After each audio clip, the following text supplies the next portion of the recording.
Hello बच्चों, कैसे हो आप सभी। बच्चों, मैं आशा करती हूँ कि आप सभी बहुत अच्छे होंगे। तो बच्चों, आज की कक्षा में जो पाठ हम पढ़ने जा रहे हैं वो है कारक, जिसे हम क्या कह सकते हैं इंग्लिश में, केस। तो बच्चों, क्या आपने कारक कभी पढ़ा है पहले कि कारक किसे कहते हैं?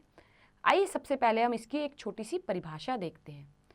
संज्ञा या सर्वनाम के जिस रूप से उसका संबंध वाक्य की क्रिया अथवा अन्य शब्दों से जाना जाता है उसे कारक कहते हैं। जैसे किसान ने बैल को डंडे से मारा। तो बच्चों देखिए क्या बोला है, यहाँ पे बोला है संज्ञा या सर्वनाम के जिस रूप से उसका संबंध वाक्य की क्रिया या अन्य शब्दों से जाना जाता है उसे क्या कहेंगे, कारक। अब बच्चों देखिए यहाँ पे एक उदाहरण दिया गया है कि किसान ने बैल को डंडे से मारा। उपयुक्त वाक्य में मारा क्रिया को पूरा करने में अनेक संज्ञा शब्दों का प्रयोग हुआ है। किसान, बैल और डंडा तीनों संज्ञाएं हैं। इनके साथ जुड़े हुए शब्द ने, को और से कारक चिन्ह है। देखिए बच्चों, यहां पर एक क्रिया हुई है मारने की, मारा। लेकिन बच्चों, अब ये जो मारा शब्द है इसको पूरा करने के लिए किन किन शब्दों का प्रयोग किया गया है? किसान, बैल, डंडा। और बच्चों एक बार आप इसको ऐसे पढ़िए, किसान बैल डंडे मारा। तो बच्चों क्या कुछ सेंटेंस बना? तो देखिए बच्चों, इनके बीच में ये जो शब्द लगे हैं ने, को, से, बच्चों यही ऐसे शब्द हैं जो वाक्य में एक दूसरे शब्दों के बीच संबंध स्थापित करते हैं। इन्हीं को हम क्या कहते हैं, कारक। चलिए आइए अब हम देखेंगे कारक के भेद, काइंड्स ऑफ केस। कारक 8 प्रकार के होते हैं जो इस प्रकार हैं। कारक, कारक चिन्ह, कर्ता कारक ने, कर्म कारक को, कर्म कारक से या के द्वारा, संप्रदान कारक के लिए को, अपादान कारक से अलग होने पर, संबंध कारक का, के, की, रा, रे, री, ना, नी, ने, अधिकरण कारक में, पे, पर, संबोधन कारक हे, अरे, ओ। तो बच्चों ये थे 8 कारक के भेद और उनके कारक चिन्ह। चलिए आगे आइए, अब हम इन्हें एक एक करके डिटेल में पढ़ते हैं। सबसे पहला है कर्ता कारक, जिसको हम कहते हैं नॉमिनेटिव केस। शब्द के जिस रूप से कार्य के करने वाले का बोध होता है उसे कर्ता कारक कहते हैं। इसकी विभक्ति चिन्ह ने है। चलिए बच्चों देखिए क्या बताया गया है कि शब्द के जिस रूप से कर्ता के बारे में पता चले, कर्ता मतलब सब्जेक्ट, जो काम कर रहा है उसके बारे में पता चले उसे कहते हैं बच्चों कर्ता कारक। और इसका जो चिन्ह है, जो कारक चिन्ह है वो क्या है, ने। देखिए यहाँ पे, देखिए यहाँ पर कार्य को करने वाला अनुज है, अतः अनुज शब्द कर्ता कारक है। तो बच्चों ये पढ़िए एक बार, अनुज ने पुस्तक पढ़ी। अब यहाँ पे देखिए, यहाँ पर जो पढ़ने का कार्य है वो कौन कर रहा है, अनुज। तो अनुज यहाँ पे क्या हुआ, कर्ता कारक हुआ बच्चों। चलिए आगे देखिए, अगला है कर्म कारक, ऑब्जेक्टिव केस। तो देखिए बच्चों यहाँ पर क्या होता है, जिस व्यक्ति या वस्तु पर किसका प्रभाव पड़े, क्रिया का प्रभाव पड़े, उसे हम क्या कहते हैं, कर्म कारक। और इसका जो विभक्ति चिन्ह है बच्चों वो है को। अब यहाँ पे उदाहरण देखिए, जैसे राजीव ने पुस्तक को मेज पर रखा। अब राजीव यहाँ पे कोई काम कर रहा है, क्रिया कर रहा है, और प्रभाव किस पे पड़ रहा है, पुस्तक पर। अच्छा और उदाहरण देखिए, लिखे वाक्य में पुस्तक पर क्रिया का प्रभाव पड़ने के कारण यह कर्म कारक है। मैंने भी यही बताया अभी आपको, अनेक स्थानों पर कर्म कारक के चिन्ह को का प्रयोग नहीं किया जाता। और बच्चों कई बार ऐसा होता है, जरूरी नहीं है कि आप इनको इनके कारक चिन्हों से ही पहचानोगे। कई जगह पर ये जो चिन्ह होते हैं ये लुप्त भी होते हैं। जैसे सोहन कहानी पढ़ता है। अब देखिए बच्चों, सोहन है वो क्रिया कर रहा है और प्रभाव किस पर पड़ रहा है, कहानी पर। बच्चे खाना खाते हैं, बच्चे क्रिया कर रहे हैं, प्रभाव किस पे पड़ रहा है, खाने पर। तो बच्चों ये क्या हुआ, कर्म कारक। चलिए आगे आइए, अगला है करण कारक, इंस्ट्रूमेंटल केस। कर्ता जिसकी सहायता से कोई काम करता है उसे करण कारक कहते हैं। इसका विभक्ति चिन्ह से के द्वारा है।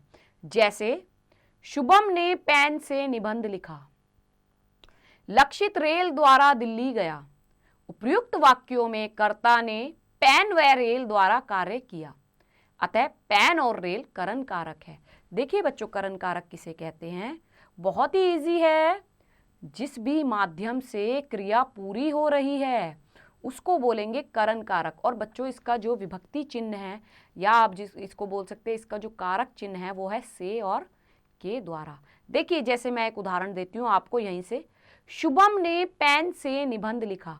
अब जो शुभम है वो निबंध लिखने का काम कर रहा है, किसकी सहायता से? पेन की। तो पेन यहाँ पर क्या हुआ? करण कारक। अब लक्षित रेल द्वारा दिल्ली गया। लक्षित ने यहाँ पर जाने का कार्य किया, किसके द्वारा? रेल द्वारा। तो जो क्रिया पूरी हो रही है वो रेल द्वारा हो रही है। तो बच्चों, इसे कहते हैं करण कारक। और एग्जाम्पल देखिए, मैंने चाकू से फल काटे। अब यहां पर फल काटने की क्रिया हो रही है, लेकिन बच्चों किसके द्वारा हो रही है? चाकू के द्वारा। तो चाकू यहां पर क्या हुआ? करण कारक। तो बच्चों, जिसके द्वारा क्रिया संपन्न की जाएगी वही आपका करण कारक होगा। और इनका चिन्ह कभी कभी से भी होता है और कभी कभी के द्वारा भी होता है। चलिए आगे आइए, अगला है संप्रदान कारक, डेटिव केस। जिसके लिए कोई कार्य किया जाए या जिसे कुछ दिया जाए उसे संप्रदान कारक कहते हैं। इसका चिन्ह के लिए को है। जैसे मैं अपनी बहन के लिए कपड़े लाया, कुछ लोगों ने गरीबों को दान दिया। उपर्युक्त वाक्यों में बहन के लिए और गरीबों को संप्रदान कारक है। देखिए बच्चों, संप्रदान कारक क्या होता है?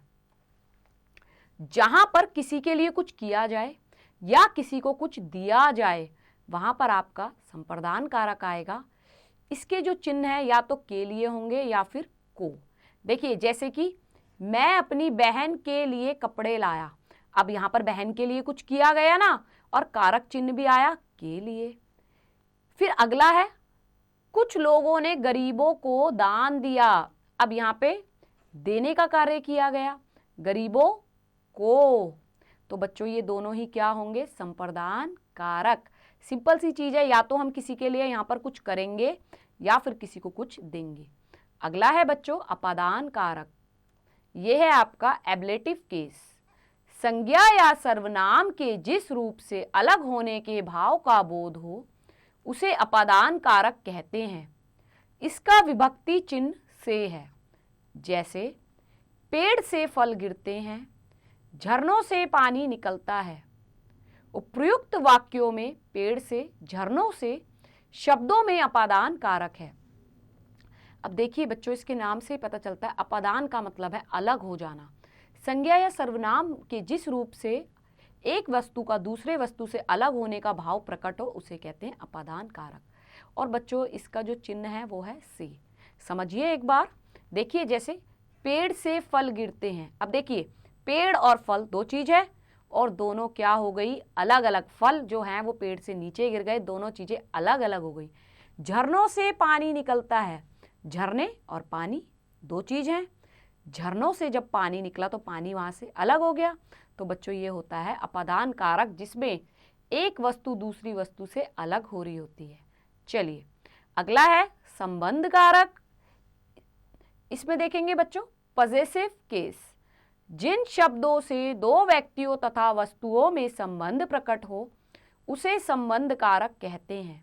इसके विभक्ति चिन्ह का, के, की, रा, रे, री, ना, ने, नी है। जैसे यह यश की बकरी है, ये इशिका के खिलौने हैं।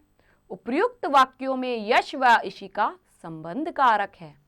देखिए बच्चों, नाम से ही पता चल रहा है संबंध कारक।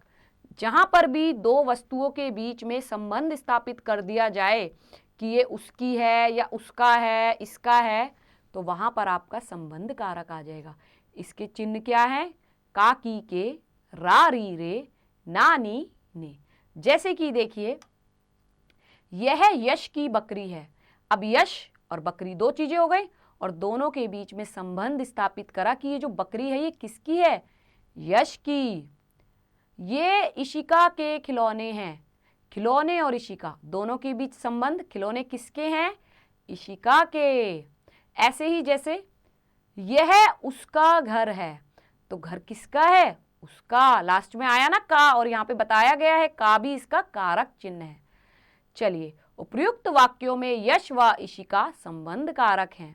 तो बच्चों, जब किसी चीज का, किसी वस्तु का दूसरी वस्तु से या दूसरे इंसान से संबंध स्थापित हो, ये पता चले कि ये वस्तु उसकी है, इसकी है, तो वहां पर आपका होगा संबंध कारक।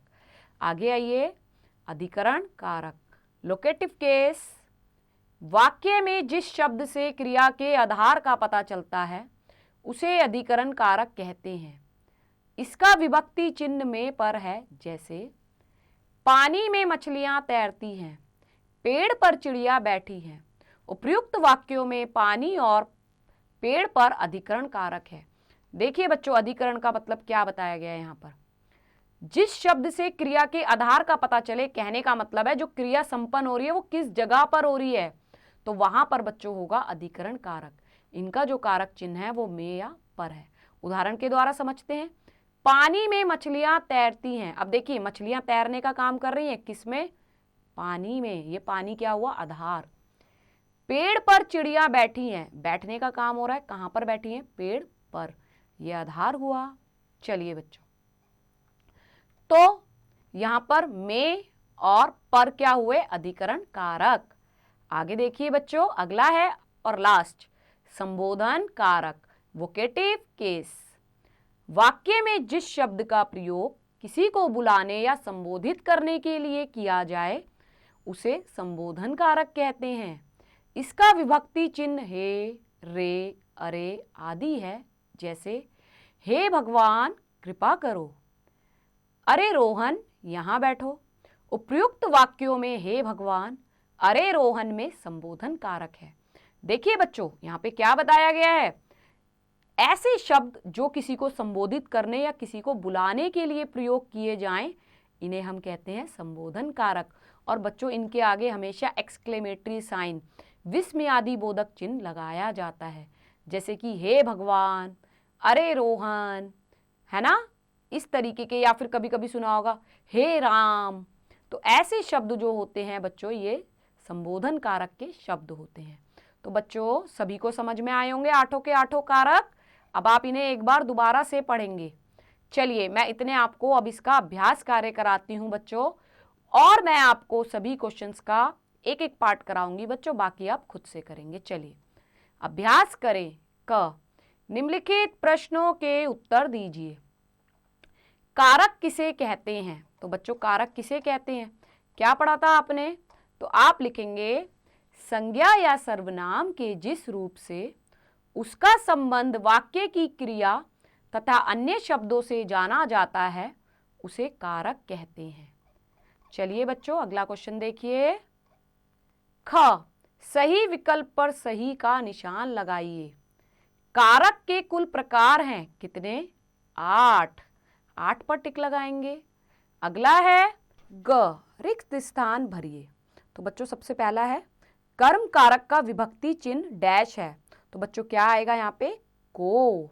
आगे देखिए घ, निम्नलिखित वाक्यों में कारक लिखिए। हे कृष्ण मुझ पर दया करो। तो बच्चों, इसका आंसर क्या होगा? हे और पर। तो बच्चों, हे कृष्ण, यहाँ पे देखिए संबोधन हो रहा है, किसी को पुकारा जा रहा है भगवान को, तो यहाँ पे आएगा संबोधन कारक। चलिए बच्चों, अगला क्वेश्चन देखते हैं। अगला क्वेश्चन बच्चों, यहाँ पर आपको दिया गया है ड, निम्नलिखित विभक्ति चिन्हों के सामने उनके कारकों के नाम लिखिए। से, अब बच्चों से वाले तो 2 कारक थे, है ना, एक में अलगाव का भाव, चीजें अलग हो रही थी एक दूसरे से, और एक में किसी चीज के द्वारा क्रिया संपन्न हो रही थी। तो यहाँ पे लिखा है साथ या द्वारा, तो यहाँ पे आएगा करण कारक, और इस वाले से में आएगा अपादान कारक। चलिए आगे आइए, क्रियात्मक गतिविधि। अब बच्चों, ये एक्टिविटी दी गई है, आपको खुद करनी है, मैं समझा देती हूँ। नीचे लिखे अनुच्छेद को ध्यानपूर्वक पढ़िए तथा उसमें से कारक चिन्हों को छांटिए व उनके कारकों के नाम लिखिए। तो बच्चों यहाँ पर एक छोटी सी ये पैराग्राफ दिया गया है, आपको क्या करना है, इनमें से आप कारक चिन्हों को छांटे, जैसे का, के, का, और फिर आपको ये भी बताना है कि कौन सा कारक यहाँ पर है। चलिए अगला क्वेश्चन देखिए, नीचे दिए गए चित्रों को देखकर उनके कारक लिखिए। जैसे देखिए बच्चों यहाँ पर ये पत्र लिख रहा है, किससे लिख रहा है, पेन से, है ना, तो यहाँ पर क्या आ जाएगा, करण कारक। इसी तरीके से इन चित्रों को देखो और अपने आप से आपको कारक पहचानने हैं और इनके नाम लिखने हैं। तो चलिए बच्चों, ये अध्याय यहीं समाप्त होता है। मैं आशा करती हूँ कि आपको ये पाठ अच्छे से समझ आया होगा। अब आप एक बार इसकी प्रैक्टिस खुद से कीजिए।